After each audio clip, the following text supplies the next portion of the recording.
푹푹 찌는 여름의 끝자락. 장마가 지나간 대곡리 마을의 공사 현장은 끈적하고 무거운 공기에 짓눌려 있었다. 시멘트와 흙먼지 냄새가 코를 찌르는 가운데 한낮의 태양은 콘크리트 바닥에 따갑게 내리꽂혔다. 현우는 어깨에 얹은 무거운 철근 묶음의 무게를 견디며 땀을 뚝뚝 흘렸다. 그의 등줄기는 이미 땀으로 흥건했고 작업복은 등에 달라붙어 피부를 긁어댔다. 하지만 육체의 고통보다 더 무거운 것은 그의 마음을 짓누르는 불안감이었다. 어머니 은숙은 지난 겨울부터 병상에 누워 계셨다. 기침은 끊이지 않았고 숨 쉬는 것도 버거워하셨다. 매달 나가는 병원비와 약값은 아무리 아껴도 감당하기 힘든 수준이었다. 현우는 한시도 쉬지 않고 일했지만 하루 벌어 하루 사는 삶은 늘 아슬아슬한 절벽 끝에 서 있는 것만 같았다. 그는 철근을 내려놓고 허리를 폈다. 눈앞에 펼쳐진 풍경은 한 달 전 폭우로 무너져 내린 집들의 잔해였다. 마을은 복구 작업으로 분주했지만 한때 평화롭고 아름다웠던 모습은 찾아보기 어려웠다. 그가 일하고 있는 곳은 무너진 양계장 건물이었다. 폐허가 된 건물 더미 속에서 그는 묵묵히 쓸만한 자재들을 분류하고 있었다. 그때 귀를 의심할 만큼 희미하고 애처로운 소리가 들려왔다. 그것은 분명 강아지의 울음소리였다. 현우는 삽질을 멈추고 주위를 둘러보았다.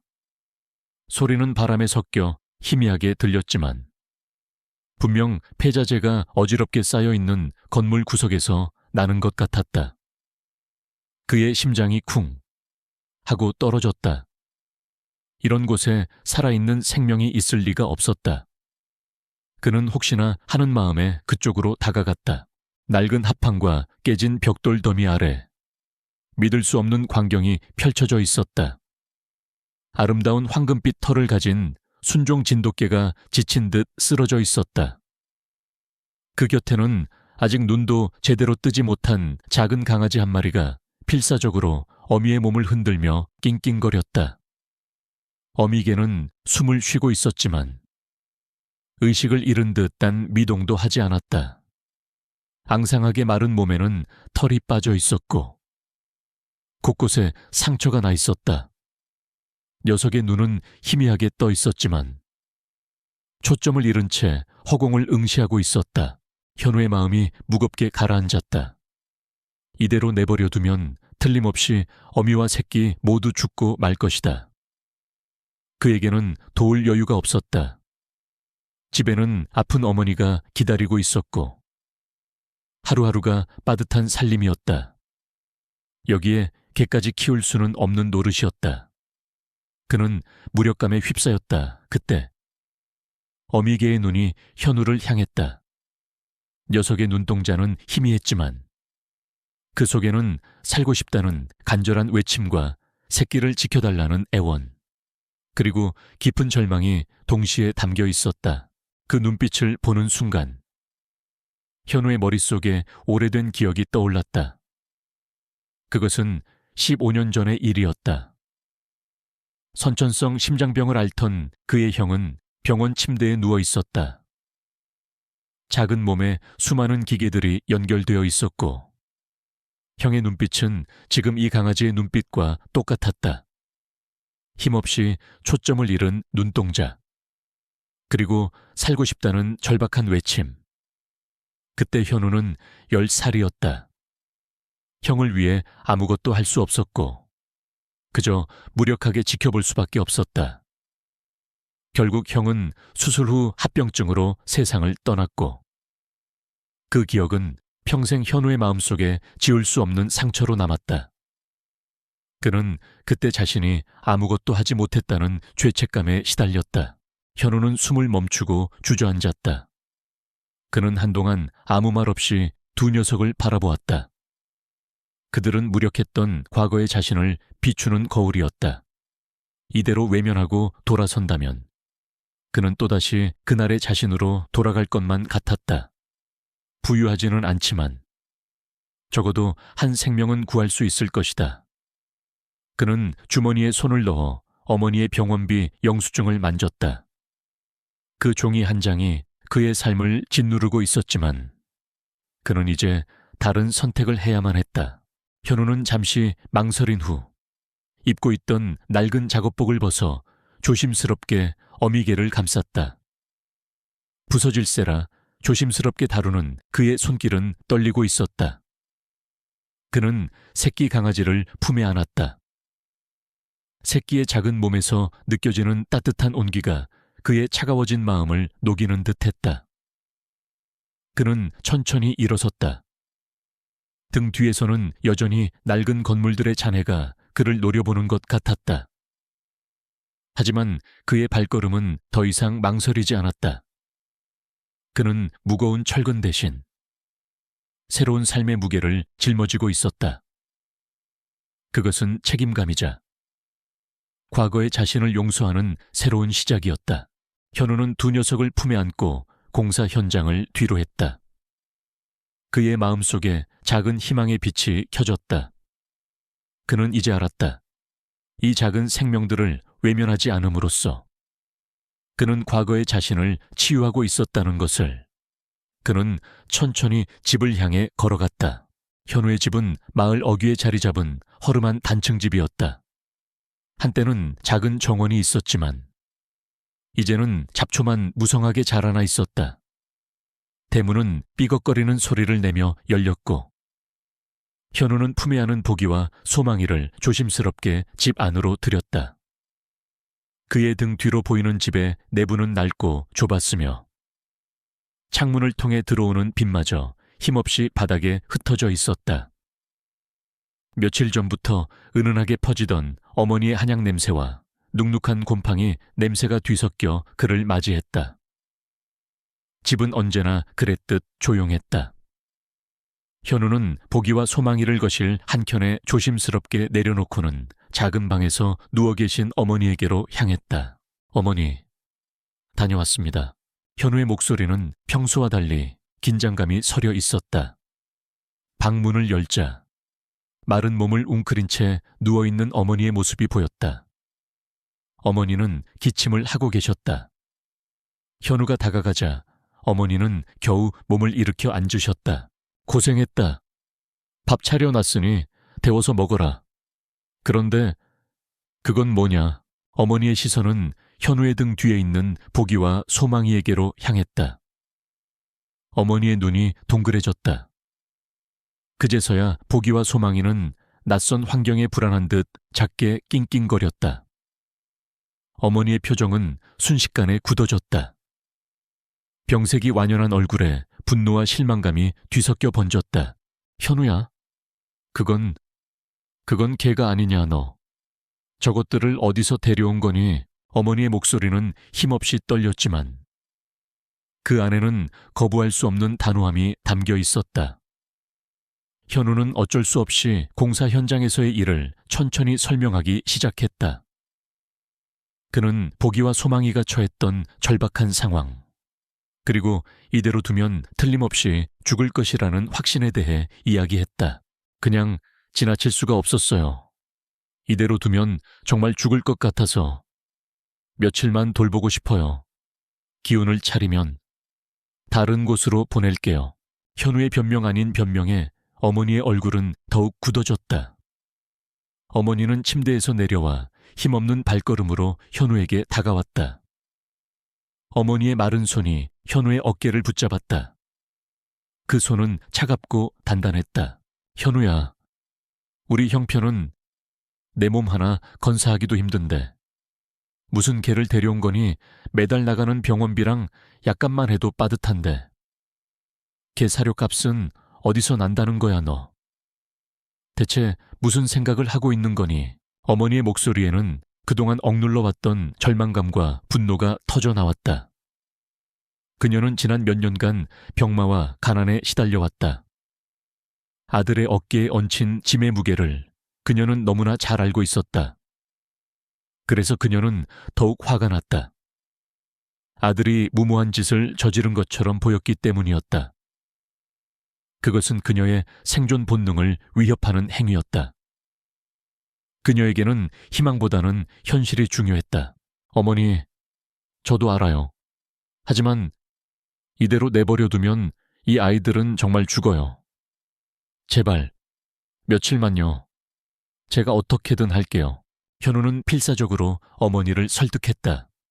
하지만 어머니의 눈에는 그의 간절함이 보이지 않았다.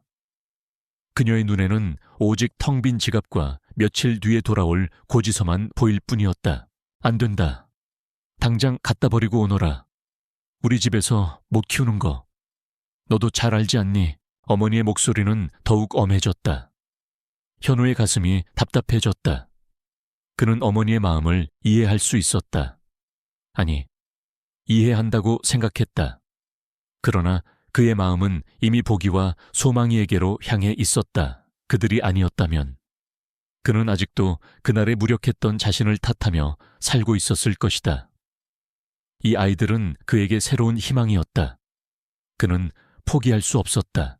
어머니, 제발, 제가 어떻게든. 현우의 목소리가 잦아들었다. 그는 더 이상 말을 잇지 못했다. 어머니의 얼굴은 차갑게 굳어 있었다.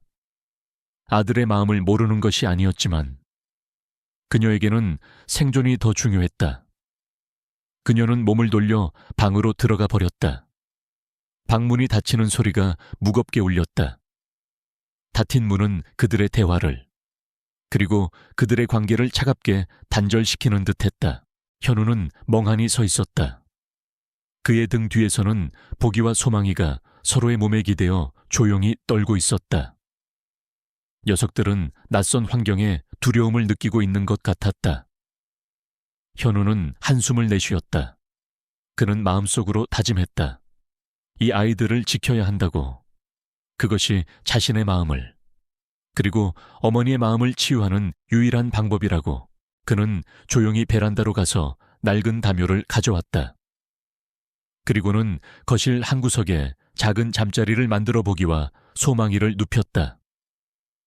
보기는 여전히 경계심을 풀지 않았지만 소망이는 어미의 품에 파고들어 평화롭게 잠들었다. 현우는 그 모습을 보며 안심했다.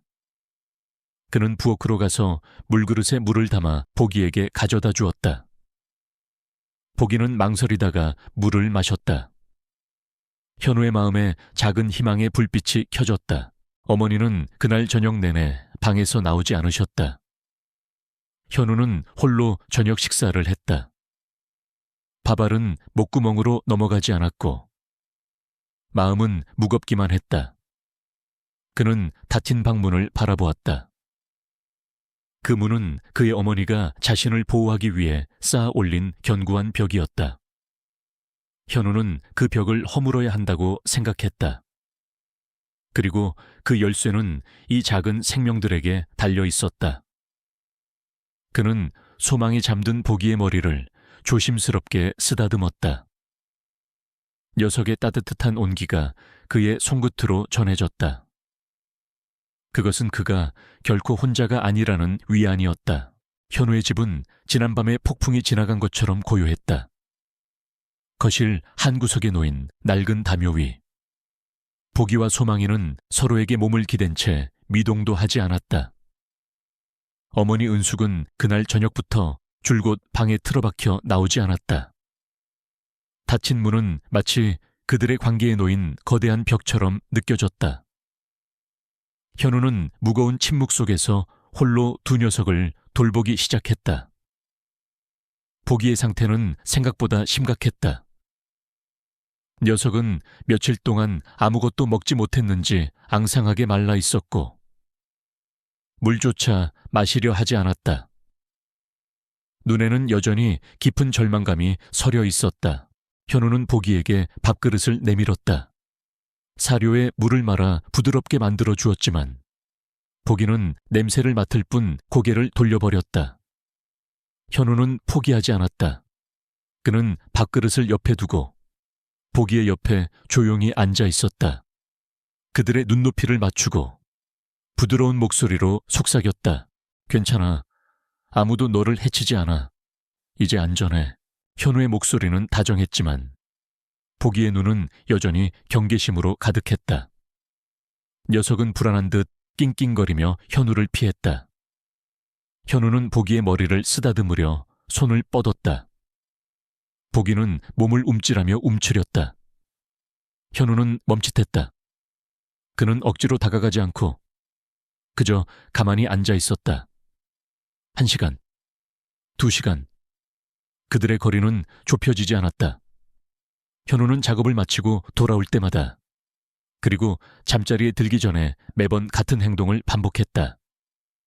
그의 굳은 살 박힌 손은 녀석에게 다정한 온기를 전하고 싶어 했지만 보기의 마음은 여전히 굳게 닫혀 있었다. 어머니 은숙은 방에서 조용히 그 모든 것을 지켜보고 있었다. 그녀는 문을 살짝 열어두고 현우와 두 녀석의 모습을 훔쳐보았다. 아들이 저토록 헌신적으로 개들을 돌보는 모습이 그녀는 이해되지 않았다. 자신에게는 그토록 무심했던 아들이 이제는 다른 생명에게 모든 것을 쏟아붓고 있었다. 그녀의 마음속에는 알 수 없는 질투와 서운함이 피어났다. 하지만 그와 동시에 그녀는 아들의 눈에서 예전에 보지 못했던 빛을 발견했다. 그것은 활력과 희망의 빛이었다. 아들은 더 이상 무기력하지 않았다. 며칠이 지났다. 보기는 여전히 음식물을 거부했다. 녀석의 몸은 더욱 야위어갔고 현우의 마음은 타들어갔다. 밤이 되자 현우는 지쳐 잠들었다. 그의 머리는 책상에 기댄 채 그의 손은 보기의 등에 닿아 있었다. 그 순간 은숙은 조용히 방에서 나왔다. 그녀는 아들 옆에 앉아 보기를 내려다보았다. 녀석의 몸은 차갑고 가벼웠다. 은숙은 자신도 모르게 손을 뻗어 보기의 머리를 조심스럽게 쓰다듬었다. 털이 빠져나간 앙상한 피부가 그녀의 손바닥에 닿았다. 보기는 움찔했지만 그녀의 손길이 익숙한 듯 얌전히 있었다. 은숙의 마음속에 오래된 상처가 떠올랐다. 그것은 그녀의 아들이었다. 그녀는 그를 잃은 후로 삶의 모든 희망을 잃었다.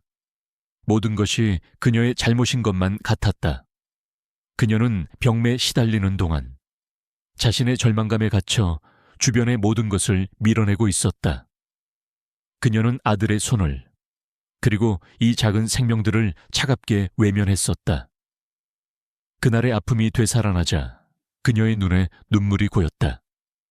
그녀는 조용히 자리에서 일어나 부엌으로 갔다. 냉장고에는 우유가 조금 남아 있었다. 은숙은 그 우유를 따뜻하게 데워 작은 밥그릇에 담았다.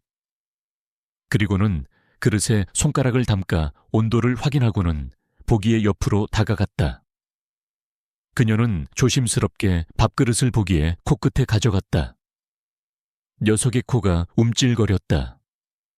은숙은 부드러운 목소리로 속삭였다. 아가야, 기운 차려야지.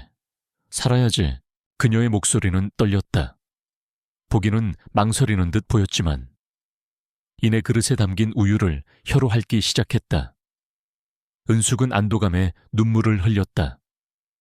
그녀의 손은 우유를 마시는 보기의 등을 부드럽게 쓸어주었다. 그 순간 그녀의 마음속에 얼어붙었던 얼음이 녹아내리는 것을 느꼈다. 그것은 오랜만에 느껴보는 온기였다. 이후부터 은숙은 조금씩 태도를 바꾸었다. 그녀는 더 이상 방에만 틀어박혀 있지 않았다. 현우가 일터로 나간 낮 시간 동안 그녀는 두 녀석을 돌보는데 시간을 보냈다. 보기에게 죽을 쏘 먹이고 소망이에게는 우유를 주었다.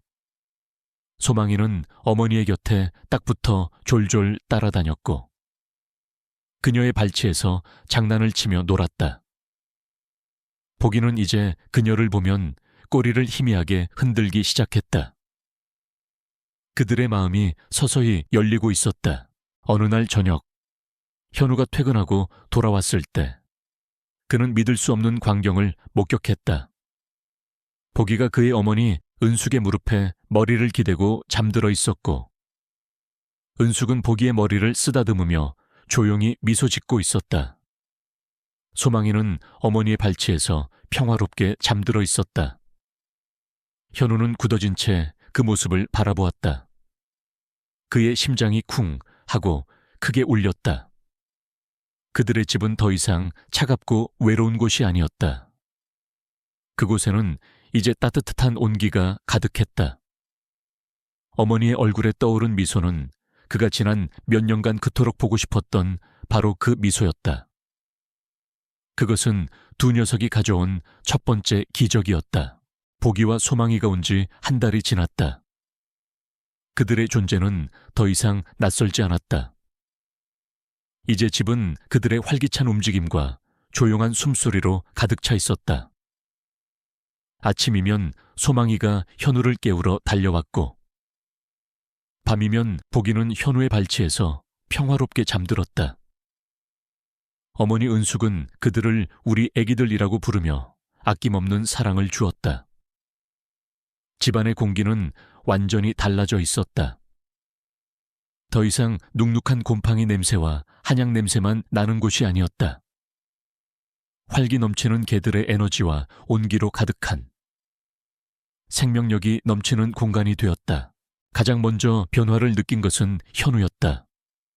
보기와 소망이를 데려온 이후 그의 일거리가 거짓말처럼 늘어났다. 평소에는 일거리를 구하기 위해 여기저기 전화를 돌리고 현장 소장들을 찾아다녀야 했지만 이제는 그가 먼저 전화를 받는 입장이 되었다. 공사 현장 소장들은 앞다투어 그를 찾았다. 현우 씨, 내일 우리 현장에 좀 와줄 수 있겠나? 자네가 없어서 일이 안 돌아가네. 김현우 씨, 우리 쪽 일이 아주 급해. 다른 사람들은 못 믿겠고 자네라면 믿고 맡길 수 있네. 임금도 후하게 쳐줄게. 현우는 믿을 수 없었다. 평소의 2배가 넘는 현장에서 전화가 걸려왔고 어떤 날은 3군데 현장을 오가며 늦은 밤까지 일하기도 했다. 몸은 피곤했지만 그의 마음은 날아갈 듯 가벼웠다. 한 달 동안 벌어들인 돈은 지난 몇 달을 합친 것보다 많았다. 그는 어머니의 약값 걱정을 하지 않아도 되었고 내일 먹을 쌀 걱정도 할 필요가 없었다. 그는 이 모든 것이 보기와 소망이 덕분이라는 것을 직감했다. 사람들의 말처럼 복을 가져다주는 개를 구하면 행운이 찾아온다는 말이 정말이었던 것일까? 더 놀라운 것은 어머니의 변화였다. 보기와 소망이가 집에 온 뒤로 어머니의 건강은 눈에 띄게 좋아졌다. 며칠 전까지만 해도 끊이지 않던 기침 소리가 현저히 줄었고 식사량도 늘었다. 더 이상 방에만 누워 계시지 않고 해가 들면 마당으로 나와 앉아 두 녀석과 놀아주셨다. 소망이는 어머니의 발치를 떠나지 않았다. 작은 꼬리를 흔들며 애교를 부렸고 보기는 어머니의 무릎에 머리를 기댄 채 평화롭게 잠들곤 했다. 현우야, 이 녀석들이 복덩이인가 봐. 얘들 덕분에 엄마 몸이 다 좋아진 것 같다. 어머니의 얼굴에는 오랜만에 환한 미소가 피어 있었다. 현우는 그 미소를 보며 가슴이 뭉클했다. 그가 지난 몇 년간 그토록 바라왔던 순간이었다. 돈으로도 살 수 없는, 그 무엇과도 바꿀 수 없는 소중한 미소였다. 보기와 소망이, 이 작은 생명들이 그의 가족에게 가져다 준 선물이었다. 두 녀석은 마을의 유명인사가 되었다. 마을 사람들은 현운의 집에 보기와 소망이가 들어온 뒤로 운수가 좋아졌다는 소문을 들었고 지나가다 두 녀석을 보면 반가워하며 머리를 쓰다듬어 주었다. 특히 아이들은 소망이를 무척 좋아했다. 아이들은 소망이에게 간식을 가져다 주거나 함께 뛰어놀곤 했다. 소망이는 아이들의 웃음소리에 답하듯 힘차게 꼬리를 흔들며 마을의 생기를 불어넣었다. 어느 일요일 오후, 현우는 어머니와 함께 마당 평상에 앉아 두 녀석이 뛰어노는 모습을 바라보았다.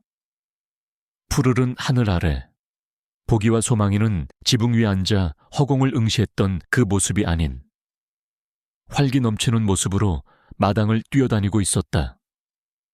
보기의 털에는 윤기가 흘렀고 소망이의 몸은 통통하게 살이 올랐다. 그들은 이제 완전히 회복되었다. 어머니, 우리한테 정말 좋은 일이 많이 생겼어요. 전부 얘들 덕분인 것 같아요. 현우의 말에 어머니는 조용히 고개를 끄덕이셨다. 그렇지. 세상에는 우연이란 게 없는 것 같구나. 모든 인연에는 다 이유가 있는 법이야. 이 녀석들이 우리한테 오려고 그렇게 힘든 시간을 견뎠나 보다. 어머니의 목소리는 평화로웠다. 그녀의 눈에는 더 이상 절망이나 슬픔이 없었다. 대신 깊은 이해와 평온함이 자리 잡고 있었다. 현우는 어머니의 손을 잡았다. 그 손은 예전보다 훨씬 따뜻하고 부드러웠다. 그날 밤, 현우는 잠을 이루지 못했다. 그는 창밖을 내다보았다. 밖에는 달빛이 환하게 비추고 있었다. 그는 2달 전, 무너진 공사 현장에서 보기와 소망이를 발견했던 그 순간을 떠올렸다. 그때 그는 절망 속에서 헤매고 있었다. 하지만 이 작은 생명들이 그의 삶을 구원했다. 그는 이제 확신했다. 보기와 소망이는 그저 행운을 가져다 준 것이 아니었다. 그들은 절망 속에서 희망을 발견하는 방법을, 그리고 서로의 상처를 치유하는 방법을 가르쳐주기 위해 온 작은 천사들이었다. 현우는 침대 옆에서 잠든 보기와 소망이를 내려다보았다. 그의 눈에 뜨거운 눈물이 고였다. 그는 이제 더 이상 외롭지 않았다. 여름이 절정에 다다른 어느 오후, 대곡리 마을은 평화로운 활기로 가득 차 있었다. 현우는 평상시처럼 아침 일찍 출근 준비를 했다. 어머니 은숙은 마당에서 보기와 소망이와 함께 따뜻한 햇살을 맞으며 앉아 계셨다. 이제 더 이상 기침 소리는 들리지 않았다. 대신 소망이의 짖는 소리와 보기의 나지막한 하품 소리가 집안을 채웠다. 어머니는 소망이의 머리를 부드럽게 쓰다듬으며 조용히 미소 짓고 계셨다. 현우는 그 모습을 보며 안심했다. 보기와 소망이가 가져온 기적은 계속되고 있었다. 어머니, 다녀오겠습니다. 2 녀석 잘 부탁드려요. 현우가 인사를 건네자 어머니는 고개를 끄덕이셨다. 그래, 조심히 다녀오너라. 밥 잘 챙겨 먹고. 어머니의 목소리에는 예전에 힘없고 지친 기색이 사라지고 깊은 온기가 배어 있었다. 현우는 보기와 소망이에게 작별 인사를 건넸다. 보기는 현우의 다리에 머리를 비비며 꼬리를 흔들었고 소망이는 현우의 발치를 뛰어다니며 그를 배웅했다. 그들의 모습은 이제 완전히 회복되어 행복해 보였다. 현우는 문을 나서며 평화로운 일상이 영원히 계속될 것만 같다고 생각했다. 현우는 일터로 가는 길에 마을 어귀에 있는 전봇대 앞에 멈춰 섰다. 그곳에는 낯선 전단지 한 장이 붙어 있었다. 하얀 종이에는 보기와 꼭 닮은 진돗개 어미와 새끼의 사진이 선명하게 인쇄되어 있었다. 심장이 쿵 하고 떨어지는 소리가 들렸다. 현우의 손이 떨리기 시작했다. 전단지에는 실종된 진돗개를 찾습니다 라는 제목 아래 어미개의 이름은 가을이, 새끼의 이름은 하늘이라고 적혀 있었다. 그는 자신이 복이라고 부르던 개의 진짜 이름이 가을이라는 사실에 심장이 철렁 내려앉았다. 아래에는 애타게 찾는 주인의 전화번호와 함께 가족처럼 소중한 아이들입니다. 제보해 주시면 살해하겠습니다라는 절박한 문구가 적혀 있었다. 현우는 전단지를 떼어냈다. 종이는 낡고 구겨져 있었고 모서리는 빗물에 젖어 있었다. 이것이 이 전단지가 얼마나 오래전부터 이곳에 붙어 있었는지를 말해주고 있었다. 아마도 보기와 소망이를 찾고 있었던 주인은 꽤 오랜 시간 이들을 찾아 헤맸을 것이다. 현우의 머릿속은 혼란스러웠다. 보기와 소망이는 그저 길을 잃고 헤매다 버려진 개들이 아니었다. 애타게 찾고 있는 주인이 있었다. 현우는 주머니 속 전단지를 만지작거리며 일터로 향했다. 무거운 철근 묶음이 그의 어깨를 짓눌렀지만 그의 마음은 그보다 더 무거웠다. 그가 행복을 얻었던 모든 것이 사실은 다른 사람의 슬픔 위에서 쌓아 올린 것이었다는 생각에 죄책감이 밀려왔다. 그는 지금껏 자신이 보기와 소망이를 구했다고 생각했지만 어쩌면 그들의 주인이 가장 절실하게 그들을 찾고 있었을지도 모른다는 생각에 마음이 아팠다. 그는 하루 종일 일에 집중할 수 없었다. 머릿속에는 오직 전단지의 내용만이 맴돌았다. 그날 저녁, 현우는 평소보다 늦게 집으로 돌아왔다. 해가 져 어둑해진 마을은 평화로웠지만 그의 마음은 불안으로 가득 차 있었다. 그는 혹시라도 어머니가 전단지를 보았을까봐 불안했다. 하지만 어머니는 그를 반갑게 맞이했다. 현우야, 어서 오너라. 오늘은 일이 늦게 끝났니? 어머니의 목소리는 평온했다. 어머니의 발치에는 보기와 소망이가 평화롭게 잠들어 있었다. 현우는 겨우 안도의 한숨을 내쉬었다. 그는 어머니에게 전단지 이야기를 할 수 없었다. 어머니가 이 사실을 알게 되면 얼마나 실망하실지, 얼마나 슬퍼하실지 알 수 없었다. 그는 자신의 손으로 힘겹게 쌓아 올린 행복의 모래성을 무너뜨리고 싶지 않았다. 그는 조용히 저녁 식사를 했다. 밥알은 목구멍으로 넘어가지 않았다. 그는 창밖을 내다보았다. 창밖에는 칠흑 같은 어둠이 내려앉아 있었다. 그날 밤 현우는 잠을 이루지 못했다. 그는 방에서 잠든 보기와 소망이를 바라보았다. 녀석들은 평화롭게 숨을 쉬고 있었다. 그들의 작은 몸이 그에게는 너무나 큰 짐처럼 느껴졌다. 그는 자신의 이기심을 탓했다. 어쩌면 그는 처음부터 이들을 데려오지 말았어야 했다. 그가 데려오지 않았더라면 그들의 주인은 이미 그들을 찾아냈을지도 모르는 일이었다. 그는 스스로가 그들의 재회를 방해한 것처럼 느껴졌다. 그는 결심했다. 내일은 꼭 어머니에게 이 사실을 이야기하고 두 녀석을 주인에게 돌려보내야겠다고. 하지만 그의 마음속에는 알 수 없는 슬픔과 불안이 동시에 밀려왔다. 이 행복이 사라질까봐 두려웠다. 현우의 마음속 불안감은 날이 갈수록 커져갔다. 그는 어머니에게 전단지 이야기를 꺼내려 했지만 번번이 말을 꺼낼 타이밍을 놓쳤다. 행복에 겨워 웃고 있는 어머니의 얼굴을 보면 차마 입이 떨어지지 않았다.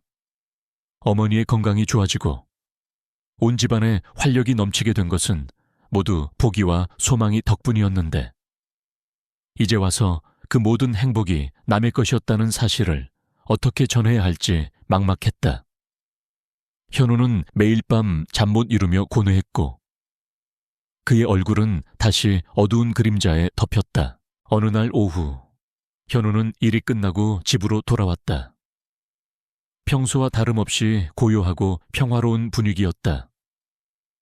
마당에는 어머니 은숙이 보기와 소망이와 함께 앉아 있었다. 소망이는 어머니의 발치에서 꼬리를 흔들었고 보기는 따스한 햇살 아래 평화롭게 잠들어 있었다. 그때 마을 어귀에서 익숙하지 않은 차량 한 대가 현우의 집 쪽으로 천천히 다가왔다. 차 문이 열리고 젊고 세련된 여성이 내렸다. 그녀는 불안한 듯 주위를 두리번거렸다. 그녀의 손에는 낡은 전단지가 들려 있었다. 그녀의 눈이 마당에 있는 보기와 소망이를 발견하자 순간 정지했다. 그녀의 눈은 동그래졌고 그 안에는 믿을 수 없다는 듯한 표정이 스쳐 지나갔다. 그녀는 망설임 없이 현우의 집 대문으로 걸어왔다. 현우는 숨을 멈췄다. 그의 직감은 이 상황이 자신이 그토록 두려워했던 바로 그 순간이라는 것을 말해주고 있었다. 저 혹시 이 집 주인 되시나요? 여성의 목소리는 떨리고 있었다. 어머니 은숙은 낯선 방문객의 등장에 당황한 듯 몸을 일으켜 앉았다. 현우는 떨리는 목소리로 겨우 대답했다. 예, 제가 주인입니다. 무슨 일로 오셨습니까? 여성은 손에 든 전단지를 현우에게 내밀었다. 현우는 이미 내용을 알고 있었지만 모르는 척 전단지를 받아들었다. 전단지에는 보기와 소망이의 사진이 선명하게 인쇄되어 있었고 그 옆에는 실종된 가족을 찾습니다 라는 문구가 크게 쓰여 있었다. 여성의 눈은 이미 눈물로 가득 차 있었다. 저 전단지에 있는 개들 맞죠? 우리 보기, 우리 소망이 맞죠? 여성의 목소리가 흐느낌으로 변했다. 그녀는 주저앉아 보기와 소망이의 이름을 부르며 울기 시작했다. 보기는 낯선 여성의 목소리에 잠에서 깨어 고개를 들었다. 보기의 눈이 여성을 향했다. 녀석은 잠시 멍하니 바라보더니 이내 온몸으로 기쁨을 표현하며 여성에게 달려갔다. 보기는 여성의 품에 안겨 격렬하게 꼬리를 흔들었고 소망이도 어미를 따라 여성에게 달려가 낑낑거렸다. 보기야 소망아, 내 새끼들. 엄마가 얼마나 찾았는데. 여성은 두 녀석을 품에 안고 한참을 울었다. 그 광경을 바라보던 현우와 은숙의 표정은 차갑게 굳어 있었다. 기쁨으로 가득한 재회의 순간이었지만 그들에게는 잔인한 고통이었다. 여성은 눈물을 닦으며 자리에서 일어났다. 그녀는 현우와 은숙에게 정중하게 고개를 숙였다. 정말 감사합니다. 저희 보기와 소망이를 돌봐주셔서 정말 감사합니다. 그녀의 이름은 유미였다. 그녀는 지난 여름 홍수로 집이 무너진 뒤로 보기와 소망이를 잃어버렸다고 말했다. 유미의 목소리에는 그동안 얼마나 고통스러웠을지가 고스란히 담겨 있었다. 현우는 그녀의 말을 듣는 동안 죄책감에 고개를 들 수 없었다. 그는 자신이 이기적이었다고 생각했다. 어머니 은숙은 말없이 유미를 바라보았다. 그녀의 눈에는 눈물이 고였다. 그녀는 유미의 마음을 이해했다. 그러나 동시에 그녀는 자신의 마음을 통제할 수 없었다. 그녀는 보기와 소망이를 돌보는 동안 자신의 오랜 상처가 치유되는 것을 느꼈다. 이 작은 생명들이 그녀의 삶에 가져다준 기적을 그녀는 잊을 수 없었다. 아가씨, 혹시 그쪽 아버님도 개를 좋아하시나요? 은숙은 떨리는 목소리로 유미에게 물었다. 유미는 잠시 망설이다가 고개를 끄덕였다. 네, 저희 아버지가 키우시던 개들이에요. 아버지는 제가 기억하는 한 늘 개와 함께 하셨어요. 유미의 말에 은숙은 알 수 없는 슬픔에 잠겼다.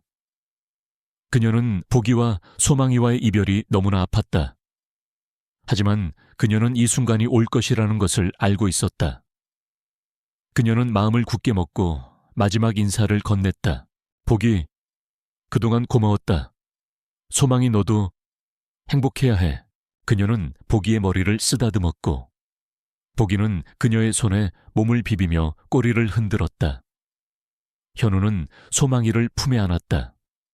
소망이는 현우의 품에 얼굴을 비비며 낑낑거렸다.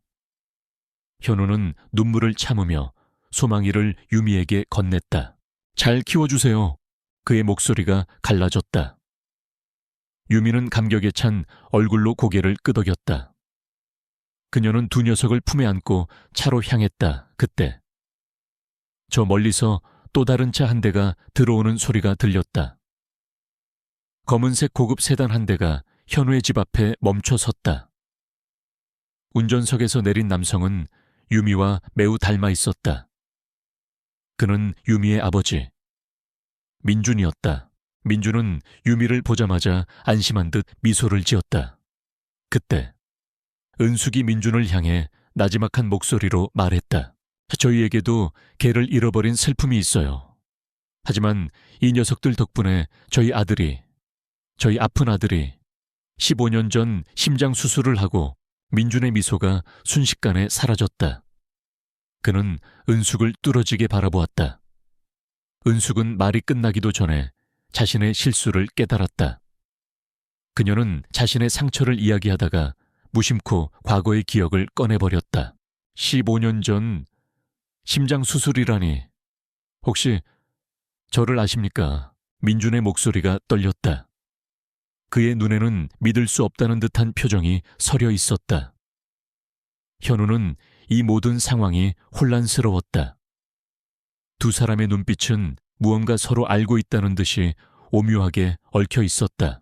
현우의 집 앞에 선 민준의 얼굴은 놀라움과 혼란으로 뒤섞여 있었다. 그는 은숙의 말을 되뇌며 그녀를 뚫어지게 바라보았다.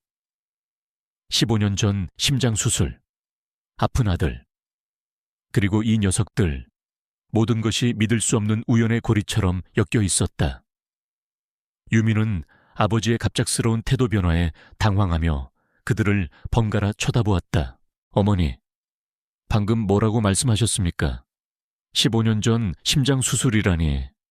혹시 그 수술을 받은 아이의 이름이 현준이가 맞습니까?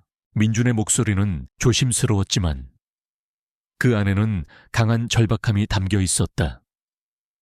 그의 질문에 은숙은 온몸의 피가 차갑게 식는 듯한 기분을 느꼈다. 그녀는 고개를 끄덕였다. 그녀는 지난 15년 동안 그 이름을 부르는 것을 피했지만 지금 이 순간만큼은 피할 수 없었다. 네, 맞아요. 저희 큰아들 김현준, 그 아이의 이름이 맞습니다. 은숙의 대답에 민준의 눈빛은 흔들리기 시작했다. 그는 이 모든 것이 꿈이 아닐까 하는 생각에 자신의 손을 꼬집었다. 유미는 아버지가 왜 그런 반응을 보이는지 이해할 수 없었다. 그녀는 아버지가 아는 사람인 줄 알았다. 하지만 그들은 서로를 전혀 모르는 사람처럼 행동했다. 제가 그 수술비를 댔습니다. 제가 익명으로 후원했습니다. 그런데 그 아이가 세상을 떠났다는 소식을 듣고 저는 너무나 마음이 아팠습니다. 그래서 저는 그 이후로 당신의 가족을 찾으려고 했었습니다. 하지만 결국 찾지 못했습니다. 민준의 목소리가 떨렸다. 그의 눈에는 뜨거운 눈물이 고였다. 현우는 민준의 말을 듣는 동안 온몸의 감각이 마비되는 것을 느꼈다. 15년 전 그들의 삶을 지옥에서 구원해준 익명의 후원자. 그가 바로 지금 자신의 눈앞에 서 있었다. 현우는 민준의 얼굴을 바라보았다. 그 얼굴은 그가 상상했던 것보다 훨씬 더 평범하고 더 진실해 보였다. 그는 자신의 마음속에 묻어두었던 형에 대한 기억과 그날의 무력감이 다시금 되살아나는 것을 느꼈다. 그는 그토록 감사했던 사람을 이제야 만나게 된 것이다. 은숙은 믿을 수 없다는 듯 민준을 바라보았다. 그녀는 지난 15년간 매일 아침 저녁으로 감사기도를 올렸다. 그녀는 그 익명의 후원자가 자신에게는 천사와 같은 존재였다. 그녀는 민준의 손을 잡았다. 그녀의 손은 떨리고 있었지만 그립고 따뜻했다. 제가 당신을 얼마나 찾았는지, 얼마나 감사하고 싶었는지 아세요? 당신 덕분에 저희 아들이 은숙은 말을 잇지 못했다. 그녀의 눈에서는 뜨거운 눈물이 흘러내렸다.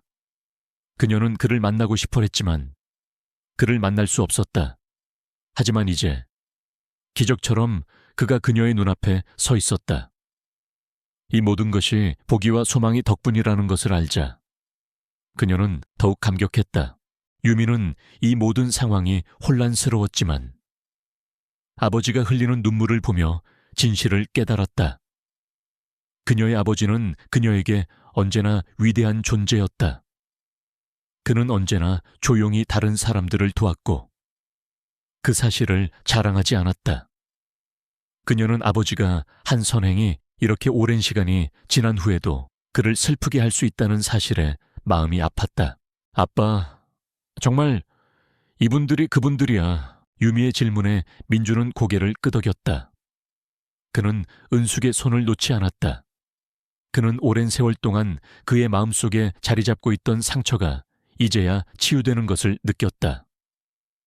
현우는 이 모든 것을 지켜보며 깊은 생각에 잠겼다. 보기와 소망이가 그들에게 온 이유, 그것은 단순히 그들을 구원하기 위해서가 아니었다. 그것은 15년 전, 서로를 알지 못했던 두 가족의 인연을 다시금 이어주기 위한 운명의 장난이었다.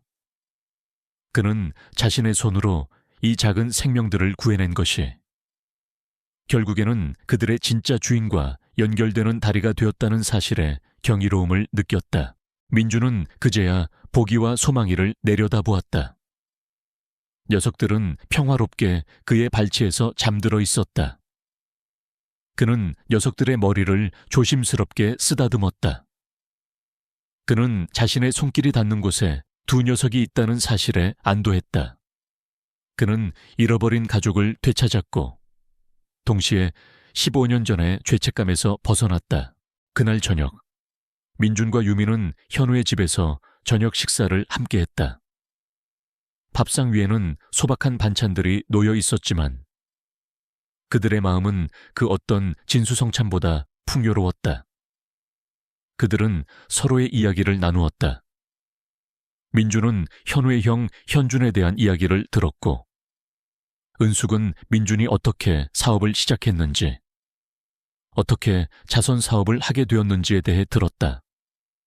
그들의 대화는 밤늦도록 이어졌다. 밤이 깊어지자 그들은 헤어질 시간이 되었다. 민준은 은숙에게 다시 한번 감사를 표했다. 어머니, 저희 보기와 소망이를 돌봐주셔서 정말 감사합니다. 그리고 현우 군, 당신의 아픈 아들을 지켜주지 못해 죄송합니다. 민준의 사과에 은숙은 고개를 저었다. 아니에요. 당신 덕분에 저희 아들이 마지막 순간까지 편안하게 갈 수 있었습니다. 제가 감사해야죠. 두 사람은 다시 눈물을 흘렸다. 현우는 이 모든 것을 조용히 지켜보며 그들의 이야기가 끝이 아니라는 것을 직감했다. 보기와 소망이는 그들을 다시 만나게 해주었다. 이제 그들은 다시 헤어지지 않을 것이다. 그들은 서로에게 기대며 새로운 미래를 향해 나아갈 것이다. 차가운 공기가 감돌던 거실에는 이제 따뜻한 온기가 가득했다. 민준과 유미, 그리고 현우와 은숙은 서로 마주 앉아 오랜 침묵 속에 잠겨 있었다. 지난 15년 동안 서로의 삶을 모르고 살았지만 이제 그들은 하나의 실타래로 엮인 운명 공동체처럼 느껴졌다. 먼저 침묵을 깬 것은 민준이었다. 그의 목소리는 낮고 조용했지만 그 안에는 깊은 회한이 담겨 있었다. 15년 전, 저는 작은 건설 회사를 운영하고 있었습니다. 사업이 조금씩 자리를 잡아가면서 저는 사회에 기여할 방법을 찾았죠. 그러다 우연히 한 자선단체를 통해 심장병을 앓고 있는 한 소년의 사연을 듣게 되었습니다. 그 아이는 이름이 현준이었습니다. 민준은 말을 멈추고 은숙을 바라보았다. 은숙은 눈을 감고 고개를 끄덕였다. 그녀의 얼굴에는 이미 눈물이 흘러내리고 있었다. 당신의 가족은 가난했지만 자존심이 강한 분들이었습니다. 치료비가 없어 고통받으면서도 도움을 청하지 않으셨죠. 저는 그 모습에 감동했습니다. 그래서 저는 익명으로 치료비를 후원하기로 결정했습니다. 하지만 수술이 성공했다고 들었는데 그 후로 저는 현준이가 세상을 떠났다는 소식을 들었습니다. 그 소식을 들었을 때 저는 제 자신이 너무나 한심했습니다. 제가 더 일찍, 더 많이 도왔더라면 그런 생각이 괴로웠습니다. 그 후로 저는 당신의 가족을 찾으려고 했지만 연락이 닿을 길이 없었습니다. 그래서 저는 그 죄책감에 시달려 왔습니다. 민준의 목소리는 떨렸다. 그는 지난 15년 동안 그가 겪었던 고통과 슬픔을 고스란히 담아냈다. 현우는 민준의 진심을 느낄 수 있었다. 그는 민준이 단순히 돈을 기부한 것이 아니라 진심으로 그들의 아픔을 함께 나누려 했다는 것을 깨달았다. 은숙은 고개를 들고 민준을 바라보았다. 아니에요. 당신 덕분에 우리 현준이가 마지막까지 편안하게 갈 수 있었어요. 저희는 매일 감사 기도를 드렸습니다. 당신은 저희에게 천사와 같은 존재였어요. 당신의 도움이 없었다면 우리는 아마 모든 것을 포기했을 거예요. 은숙의 목소리는 진심이었다. 그녀는 지난 15년 동안 가슴속에 묻어두었던 감사를 이제야 표현할 수 있었다. 그녀의 마음속에 쌓여있던 응어리가 조금씩 풀리는 것을 느꼈다. 현우는 그들의 이야기를 들으며 가슴이 먹먹해졌다. 그는 지난 몇 년 동안 가슴속에 품고 있던 모든 분노와 슬픔이 무의미하다는 것을 깨달았다. 그는 형의 죽음을 운명이라고 생각했다. 그들의 삶은 그저 가난과 불행으로 점철된 비극이라고 생각했다. 그는 형의 죽음이 단지 우연이 아니었다는 것을 알게 되자 그의 마음속에 있던 무거운 짐이 조금씩 사라지는 것을 느꼈다. 저는 형이 죽고 나서 많이 힘들어했습니다. 저는 제가 형을 지켜주지 못했다는 죄책감에 시달렸습니다. 그리고 저는 세상을 원망했습니다. 하지만 오늘 아저씨를 만나고 나서야 알게 되었습니다. 형의 죽음이 결코 헛된 것이 아니었다는 것을요. 아저씨 덕분에 저희 가족은 다시 희망을 가질 수 있게 되었습니다. 현우의 목소리는 떨렸다. 그의 눈에는 뜨거운 눈물이 흘러내렸다. 그는 민준의 눈을 보며 진심으로 말했다. 그의 말에 민준은 고개를 끄덕이며 그의 어깨를 두드려 주었다. 아니야. 그건 자네가 잘해서 그런 거야. 자네가 아니었으면 보기와 소망이를 다시 만날 수 없었을 거야. 자네가 보기와 소망이를 구해줬고 그래서 우리에게 다시 행복을 찾아주었어. 민준의 말에 현우는 멍하니 그를 바라보았다. 그들의 이야기에는 공통점이 있었다. 민준은 현준을 잃었지만 현우의 가족을 찾으려 했고 현우는 보기와 소망이를 잃을 뻔했지만 그들을 찾아냈다. 그들은 서로의 상처를 치유하기 위해 존재했다. 유미는 그들의 이야기를 들으며 눈물을 흘렸다. 그녀는 아버지가 왜 보기와 소망이를 그토록 애타게 찾았는지 이제야 알게 되었다. 보기와 소망이는 단순한 애완견이 아니었다. 그들은 아버지의 죄책감을 씻어줄 유일한 존재였다. 그들은 아버지에게 잃어버린 희망을 되찾아주는 상징적인 존재였다. 그녀는 아버지의 어깨를 감싸 안았다. 아빠, 이제 괜찮아. 우리 보기와 소망이가 돌아왔잖아. 유미의 말에 민준은 고개를 끄덕였다. 그는 보기와 소망이의 머리를 쓰다듬었다. 녀석들은 평화롭게 잠들어 있었다. 그날 밤 그들은 지난 15년 동안 서로에게 쌓아두었던 모든 이야기를 풀어놓았다. 그들의 이야기는 서로의 상처를 치유하는 약이 되었다. 그들은 서로를 용서하고 서로에게 감사했다.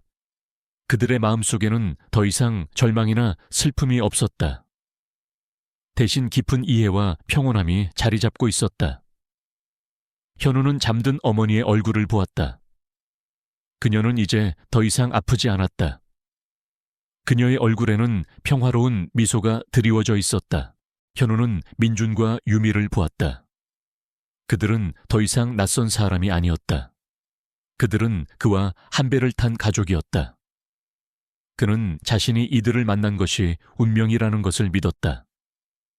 그는 앞으로의 삶이 더 이상 외롭지 않을 것이라는 것을 알았다. 해가 기울고 늦은 오후의 햇살이 창문을 통해 거실로 스며들었다. 민준과 유미, 그리고 현우와 은숙은 조용히 차를 마셨다. 어제 밤의 폭풍 같은 감정들이 지나간 자리에는 깊은 평화와 이해가 자리 잡고 있었다. 민주는 차분한 목소리로 입을 열었다. 그의 눈은 현우를 향해 있었다. 그 눈빛에는 감사와 존경, 그리고 무언가를 바라는 듯한 기대감이 서려 있었다. 현우 군, 자네에게 제안할 것이 있네. 민준의 갑작스러운 제안에 현우는 물론 은숙과 유미도 그를 바라보았다.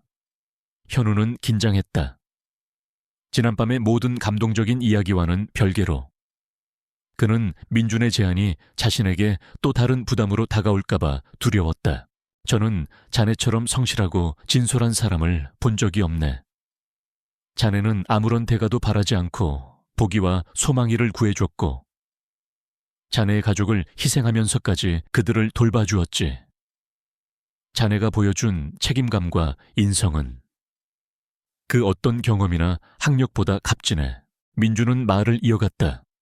그의 목소리는 진심이었다. 우리 회사는 대규모 건설 사업을 진행하고 있네. 나는 그 일을 자네에게 맡기고 싶네. 우리 회사에 들어와서 함께 일해주게. 자네의 재능과 성실함이 필요해. 민준의 제안에 현우는 충격과 혼란에 휩싸였다. 그는 순간적으로 온몸의 피가 차갑게 식는 것을 느꼈다. 그는 민준이 자신에게 동정심을 느끼고 있다고 생각했다. 15년 전 그들의 아픔을 지켜보았던 민준이 이제는 자신에게 베풀려고 하는 것이라고. 그의 마음속 깊은 곳에 묻혀있던 자존심이 고개를 들었다. 그는 도움을 받는 것에 익숙하지 않았다. 지난 몇 년간 그는 홀로 모든 것을 감당해야 한다고 생각하며 살아왔다. 죄송합니다. 아저씨, 저는 괜찮습니다. 현우는 단호하게 거절했다. 그의 목소리에는 단호함이 묻어 있었다. 그는 민준의 도움을 거절하는 것이 자신이 가진 마지막 자존심을 지키는 길이라고 생각했다. 민준의 얼굴에 실망한 기색이 스쳐 지나갔다. 현우 군, 이건 동정심에서 하는 말이 아니네. 나는 진심으로 자네와 함께 일하고 싶네. 자네는 능력이 있어. 민준이 현우를 설득하려 했지만 현우의 마음은 완고했다. 그는 고개를 숙인 채 아무 말도 하지 않았다. 그때 옆에 앉아있던 어머니 은숙이 현우의 손을 잡았다. 현우야, 민준 아저씨 말씀이 맞아.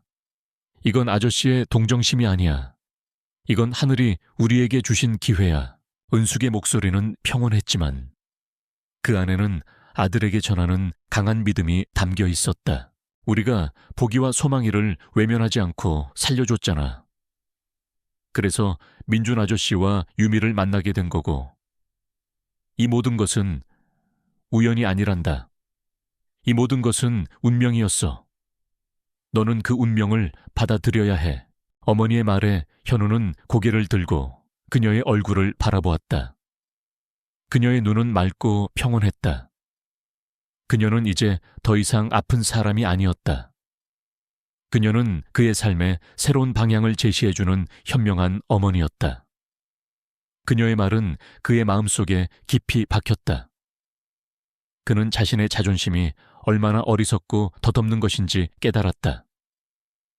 지난 몇 년간 그를 짓눌렀던 무거운 짐을 이제야 내려놓을 수 있을 것 같았다. 유미는 현우와 은숙의 모습을 보며 조용히 미소 지었다. 그녀는 아버지가 왜 현우를 그토록 높게 평가하는지 이해했다. 현우는 단순한 노동자가 아니었다. 그는 진심으로 다른 사람을 생각하고 책임감이 강하며 성실하고 따뜻한 마음을 가진 사람이었다.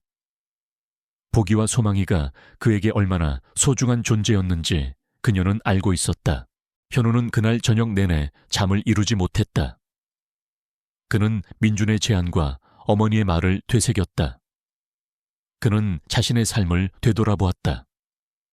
그는 가난과 싸우며 오직 혼자 힘으로 버텨왔다. 하지만 그 결과는 무거운 죄책감과 깊은 고통뿐이었다. 그는 이제 더 이상 혼자 힘으로 버틸 필요가 없었다. 그에게는 민준과 유미, 그리고 보기와 소망이가 있었다. 그는 이들과 함께라면 더 나은 미래를 만들 수 있을 것이라고 믿었다. 다음 날 아침, 현우는 민준에게 전화를 걸었다. 그의 목소리는 떨렸지만 그 안에는 단호한 결심이 담겨 있었다. 아저씨, 저 어제 제안해 주신 것 받아들이겠습니다. 현우의 말에 민준은 기쁨의 참 목소리로 답했다. 그래, 현우 군 자네가 내 제안을 받아들일 줄 알았네. 나는 자네를 믿네. 그리고 자네는 결코 후회하지 않을 거야. 현우는 전화를 끊고 깊은 한숨을 내쉬었다. 그는 새로운 시작 앞에 서 있었다. 그는 이제 더 이상 과거에 얽매여 살지 않을 것이다. 그는 이제 미래를 향해 나아갈 것이다. 그의 마음속에 오랫동안 갇혀있던 어둠이 사라지고 밝은 희망의 빛이 비추기 시작했다. 1년의 시간이 흘렀다. 계절은 몇 번이나 바뀌었고 대곡리 마을에는 푸른 잎들이 다시 돋아났다. 현우의 삶은 한여름의 신기루처럼 변해 있었다. 그는 더 이상 눅눅한 먼지를 마시며 무거운 철근을 나르는 노동자가 아니었다. 그는 민준의 회사에서 가장 유능한 현장 관리자로 성장해 있었다. 그의 성실함과 정직함은 모든 직원들에게 신뢰를 얻었고 민준은 그에게 중요한 프로젝트들을 맡겼다. 그는 이제 더 이상 어머니의 병원비 걱정을 하지 않았다. 그에게는 안정적인 수입이 생겼고 어머니는 이제 병원에 가지 않아도 될 만큼 건강해지셨다. 그들은 이제 더 이상 낡고 허름한 집에 살지 않았다. 현우는 어머니를 위해 작은 정원이 있는 예쁜 집을 장만했다. 창문으로는 따스한 햇살이 가득 들어왔고 집안 곳곳에는 어머니가 정성스럽게 키운 화분들이 놓여 있었다. 가장 놀라운 변화는 현우 자신이었다. 과거에 그는 무기력하고 냉소적인 사람이었지만 이제 그의 얼굴에는 늘 활기 넘치는 미소가 걸려 있었다. 그는 더 이상 과거의 상처에 얽매여 살지 않았다. 그는 미래를 향해 나아갔고 그의 삶은 매일매일 새로운 희망으로 가득했다. 그의 삶은 보기와 소망이를 만나기 전과 후로 나뉘었다. 그는 그 두 녀석을 통해 삶의 의미를 되찾았고 새로운 가족을 얻었다. 보기와 소망이는 그들의 삶을 잇는 중요한 연결고리가 되었다. 녀석들은 민준의 집과 현우의 집을 오가며 지냈다. 때로는 현우의 집에서 잠을 잤고 때로는 민준의 집에서 잠을 잤다. 그들은 두 가족 모두에게 사랑받는 존재였다. 보기는 여전히 우아하고 기품 있는 어미개였고 소망이는 장난기 넘치는 밝은 성격의 개로 성장했다. 녀석들은 두 가족 모두에게 사랑과 행복을 가져다 주었다. 민준과 은숙은 오랜 친구처럼 지냈다. 민준은 바쁜 와중에도 현우의 집에 자주 들러 은숙과 함께 차를 마시고 이야기를 나누었다. 그들은 서로의 상처를 공유하고 서로에게 위안이 되어 주었다. 그들의 대화는 그 어떤 심리학 치료보다 더 깊은 치유를 가져다 주었다.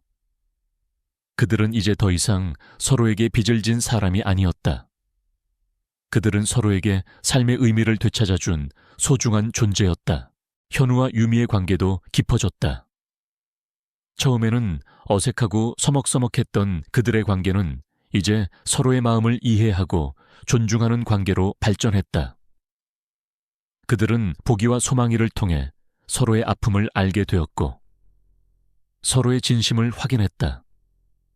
그들은 함께 시간을 보내며 서로에게 깊은 사랑을 느꼈다. 그들의 사랑은 순수하고 아름다웠다. 그들의 사랑은 서로의 아픔을 치유해 주었고 서로에게 새로운 삶을 선물해 주었다. 1년 후 그들은 결혼을 했다. 그들의 결혼식은 소박했지만 행복으로 가득 차 있었다. 은숙과 민주는 가장 앞자리에 앉아 기쁨의 눈물을 흘렸다. 그들의 결혼은 단순히 두 남녀의 결합이 아니었다. 그것은 15년 전에 비극적인 사건이 가져온 상처를 치유하고 새로운 삶을 시작하는 상징적인 의미를 담고 있었다. 그들은 이제 더 이상 남남이 아니었다. 그들은 하나의 커다란 가족이었다. 신혼여행을 마치고 돌아온 그들은 현우가 마련한 새 집으로 들어왔다. 그곳에는 은숙과 민준, 그리고 보기와 소망이가 함께 살고 있었다. 그들의 집은 항상 시끌벅적했고 웃음소리가 끊이지 않았다. 그들의 집에는 언제나 사랑과 희망이 넘쳤다. 어느 맑은 가을날, 현우는 유미와 함께 마당에 앉아 보기와 소망이가 뛰어노는 모습을 바라보았다. 녀석들은 행복해 보였다. 그들은 이제 더 이상 갈 곳을 잃은 불쌍한 유기견들이 아니었다. 그들은 사랑받는 가족이었다. 현우는 유미의 손을 잡았다. 유미는 현우의 어깨에 기대며 그를 바라보았다. 그들의 눈빛에는 말로 표현할 수 없는 사랑과 행복이 담겨 있었다. 그들은 이 모든 것이 보기와 소망이 덕분이라는 것을 알았다. 그들의 작은 발걸음이 그들의 삶에 기적을 가져다 주었다. 그들은 이제 확신했다. 이 세상에는 우연이란 없다는 것을, 모든 인연에는 다 이유가 있다는 것을. 그들은 앞으로도 서로에게 기쁨과 행복을 가져다 주며 평생을 함께할 것이다. 그들은 보기와 소망이와 함께 새로운 삶을 시작했다. 그들의 삶은 그 어떤 드라마보다 더 극적이고 그 어떤 소설보다 더 아름다웠다.